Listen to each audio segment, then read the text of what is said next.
You're 23. You're sitting in the same bar you've been coming to for years. Your friend just got promoted. He's buying the first round. Everyone's happy for him, and they should be. The question comes around the table the way it always does. So what about you? How's the job? You smile. You say it's fine, still figuring it out. 3 weeks ago, the money in your account crossed $2 million. You haven't told a single person. Here's how you got here. At 18, you were exactly where everyone else was. A shared apartment, a part-time job, a car that started on the second try if you were lucky. You weren't broke. You were just close enough to feel the edge of it. One night you couldn't sleep, and you fell down a rabbit hole. Not crypto, not stocks. Vending machines. Boring.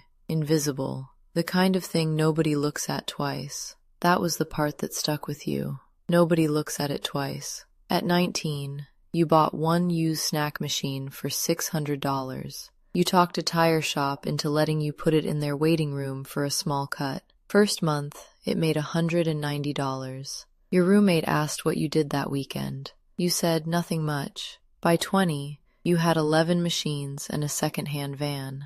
Every dollar they made went back in. Not into a nicer apartment, not a trip, not better clothes. Back in. Always back in. At 21, you used everything you'd saved to buy a small ATM route off a guy who was retiring. It ran itself while you kept your day job. The machines paid for the next machines, and the next, and the one after that. You started hiring people to handle the refills and the cash runs. Quietly. No announcements. Just names in an app and locations on a map that nobody in your life knew existed. By 22, the whole thing was clearing around $40,000 a month. You were still in the same apartment, still driving the same van, still splitting the bill. Then a bigger operator offered to buy all of it. You negotiated for 2 months. The number came out just past $2 million. The paperwork was signed on a Tuesday. The wire landed Wednesday morning. You opened the app.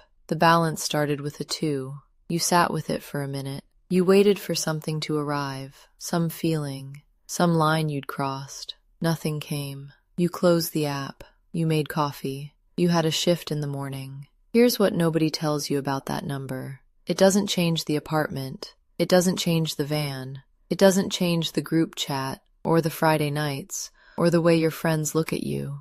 The number is real. Your life looks exactly the same. And that gap, between what the account says and what everyone around you sees, is the strangest thing you've ever lived inside. Your friends are stressed about money, not in theory, specifically. There's a thread in the group chat right now about whether it's worth driving across town to save $9 on groceries. You read every message. You send a thumbs up. You do the whole performance of who owes what. Last month, a friend's car broke down. $800. The table went quiet when he said it. Someone said, "That's rough." You nodded, too.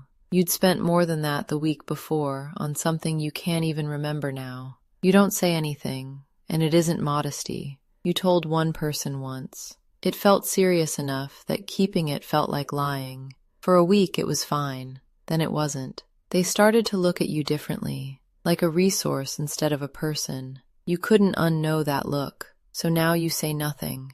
Not to protect the money, to protect what's left. Back to tonight. Your friend is loose and happy, 3 drinks in. He looks at you across the table. The real look. The one between people who've known each other a long time. He says, "I worry about you sometimes." You feel something complicated move through you. Not pride. Something closer to grief. The grief of being known by someone who doesn't actually know you. "I'm good," you say. He nods slowly. He doesn't believe you. He never does. You pick up the tab. You always do. Nobody thinks anything of it. You drive home through a city that has no idea what's sitting quietly in your account. You make coffee. You sit at the kitchen table in the dark, and you wonder how long you can keep being the only person who knows your own life. The next morning, you go to work. You don't have to. You haven't had to in weeks. But the job is the last normal thing you have, and you're not ready to let it go. You sit in a meeting about quarterly targets and nod at the right moments. Nobody in the room knows you could buy the building. You're not sure you want them to.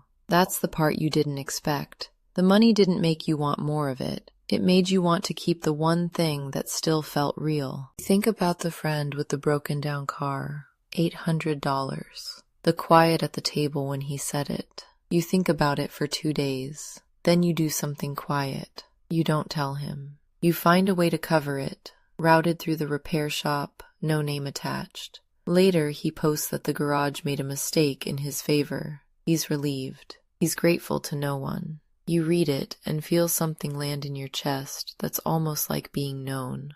Almost. That becomes the pattern. You start moving money the way you once moved it into the machines. Quietly. Into the people around you, in ways they'll never trace. A covered tab.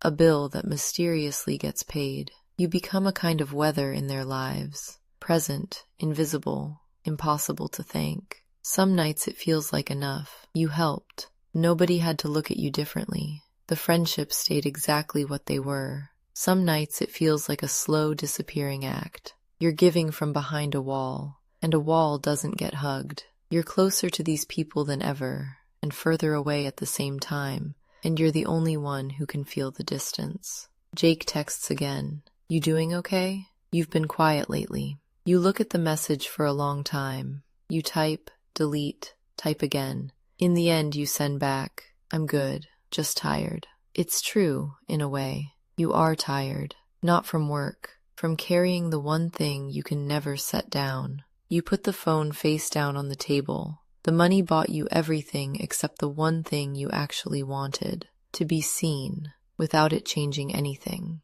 Maybe one day you'll tell someone, and it'll be fine. Or maybe the silence was the price, and you paid it the morning the wire cleared. You don't know yet. You make coffee. You keep going.